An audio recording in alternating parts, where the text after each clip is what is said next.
First of all, I'd like to say my own thanks to all of you for coming down and being with us today to talk about your own stories. Because I think the only way we will ever really get something done or change stuff is when people are brave enough to open up and talk about it. So genuinely, thank you very much.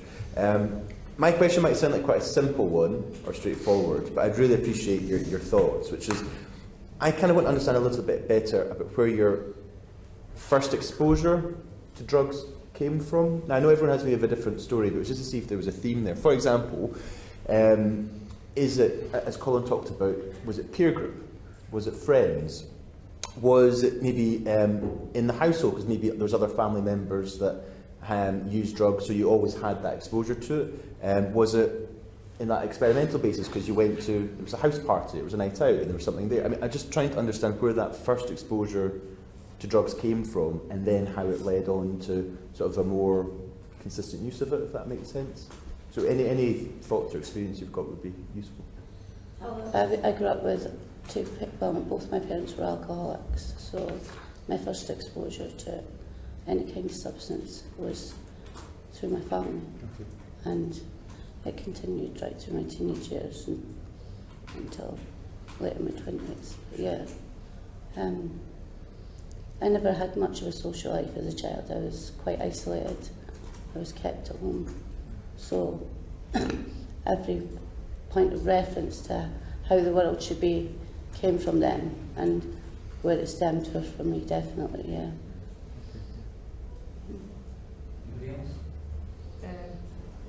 Anybody else? I had quite a dysfunctional upbringing. A lot of alcohol. I had family members who were heavily involved with drugs. Prisons, so visiting prisons at a young age, it was never really a deterrent to put me off it. Sure. And then it kind of just, it was the norm, it was normal, like it was unnormal not to go home and have people fighting, and I used to go to friends' houses and like, whoa, like it was just, that was the way it was, unfortunately. Yeah, my family were brothers and sisters, and that were, a few of them were caught in addiction. I lost my wee brother on my birthday about 24 years ago to methadone, and I lost my older brother just in December there to addiction as well.